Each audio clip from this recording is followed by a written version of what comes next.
Your Excellencies, Ambassador Volkan Bozkır, President of the 75th session of the United Nations General Assembly, Your Majesties, Your Excellencies, fellow heads of state and government, Your Excellency, Mr. Antonio Guterres, Secretary General of the United Nations, distinguished delegates, ladies and gentlemen, allow me first to congratulate you, Ambassador Volkan, on your election to the presidency of the 75th session of the General Assembly. Zimbabwe is confident that under your able stewardship, the General Assembly will proficiently address the challenges that are presently facing our organization and our world. I also wish to convey our sincere gratitude to the President of the 74th session of the Assembly, Professor Tijani Muhammad Bande, for skillfully executing his responsibilities during his tenure. This year, we celebrate the Diamond Jubilee of our United Nations organization. It is gratifying that we continue to make a qualitative difference in the lives of many people throughout the world. Our jubilation has sadly been marred by the COVID-19 pandemic, which has brought to the fore the importance of unity and effective multilateral cooperation in building a future we all want. The theme of this 75th session, the future we want, the United Nations we need, reaffirming our collective commitments to multilateralism, confronting COVID-19 through effective multilateral action, is therefore apt and most appropriate. Today, humanity is at a crossroads as we are confronted by complex challenges that do not respect any borders.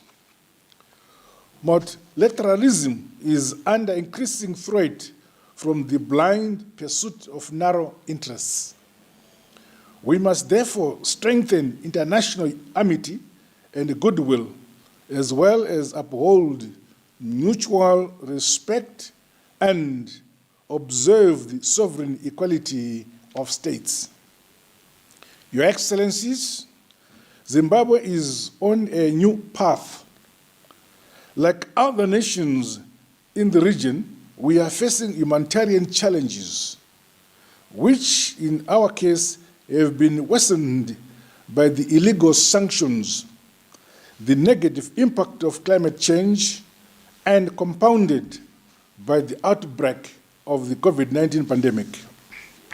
However, my administration continues to record notable achievements towards sustainable development, which leaves no one behind. Our macroeconomic stabilization reforms have seen the reduction of our budget deficit to a single digit, as well as a positive balance of our current account, coupled with foreign exchange rate and the prices stability. Major infrastructure projects are ongoing, such as the rehabilitation and construction of health services facilities, water and sanitation infrastructure, as well as roads, dams, and bridges across the country. Investments in mining, agriculture, tourism, energy and manufacturing sectors are on the increase. We are optimistic that the implementation of the second phase of ease of doing business reforms will help to further improve our World Bank rankings. Similarly, my administration is decisive in entrenching constitutionalism, democracy, and the rule of law, including the protection of property rights. The commitment of my government to these cardinal principles remains unwavering. It is in this spirit and in line with our Constitution that in July this year, my government concluded the landmark global compensation deed with the former farm owners. We count on the support and the goodwill of the international community as we mobilize the resources to implement this agreement. The alignment of our laws to the Constitution is almost complete, while new pieces of legislation continue to be enacted to strengthen our institutions. The raft of political reforms will benefit the generality of Zimbabweans as we consolidate our respect of human rights. My administration places great importance on fostering national unity and cohesion. The culture of dialogue across all sectors is taking root with activities and programs under the auspices of our homegrown political actors dialogue, Pollard, gaining momentum.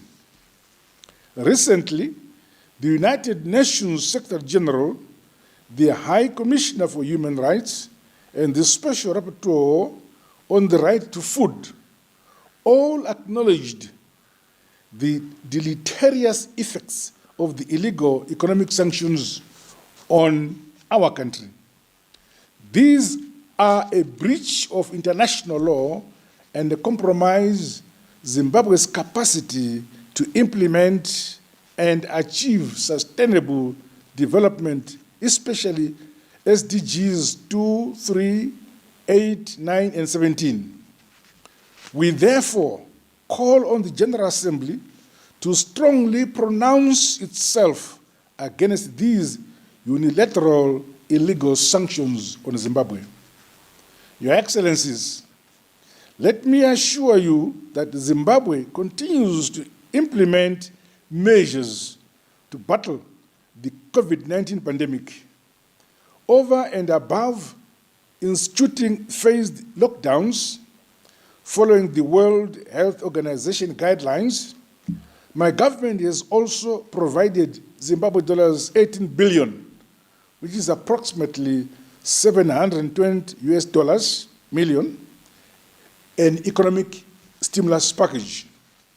Zimbabwe welcomes calls by the United Secretary General and the Director General of the World Health Organization, Dr. Tedros Ghebreyesus, for the COVID-19 vaccine to be treated as a global public good with guaranteed fair distribution and mechanisms to ensure equal access.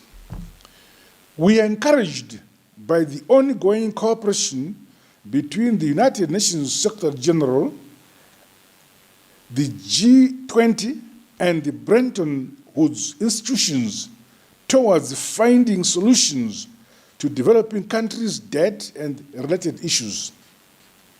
While the World Bank and the International Monetary Fund have supported a debt standstill up to the end of the year, more needs to be done. As a committed partner in implementing the 2030 Agenda for Sustainable Development, Zimbabwe welcomed the launch of the Decade of Action.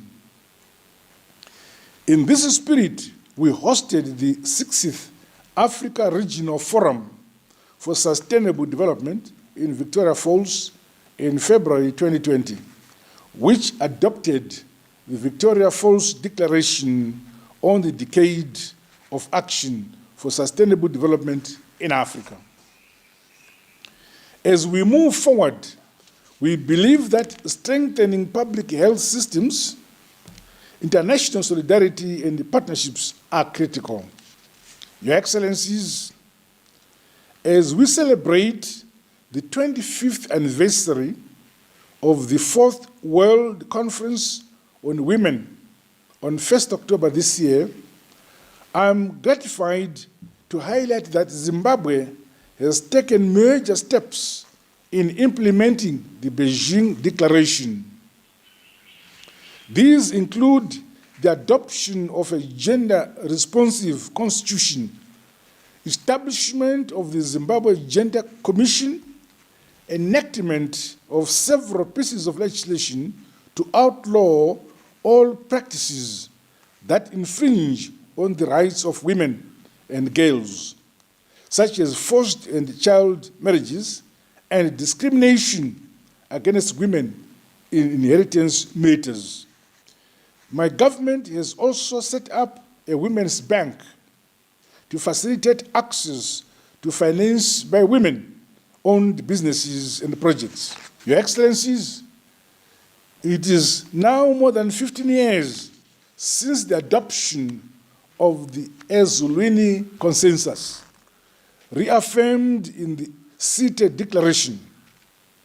It is deeply regrettable that reform of the Security Council and implementation of Africa's position has not been achieved. We cannot continue with a situation where over 16% of the world's population does not have a voice in decision-making. This is a serious indictment to our avowed commitment to multilateralism and the basic principles of natural justice, fairness, and equity. Peace, security, and stability are a prerequisite for sustainable development. This can only be achieved in an inclusive process characterized by equally shared commitment and responsibilities. We count on the international community to strengthen its support for AU-led peace efforts.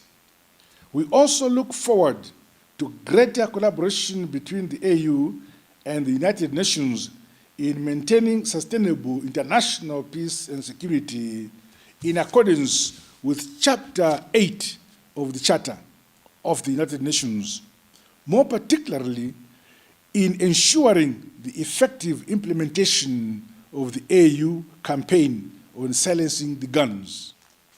Self-determination and independence are intrinsic and fundamental rights that should be enjoyed by all without distinction. We call on the Security Council to increase its efforts towards ending the occupation of Western Sahara. Zimbabwe also calls upon the Secretary General to appoint his personal envoy for Western Sahara without further delay. Mr. President, Excellencies, ladies and gentlemen, let me conclude by reaffirming Zimbabwe's commitment to work for a better world. There is no better way of achieving a peaceful and stable world than through mutual respect, genuine multilateralism, buttressed by much-needed reforms and respect for international law. Recommitting ourselves to these ideals will pave way for the just world that we all yearn for. I thank you.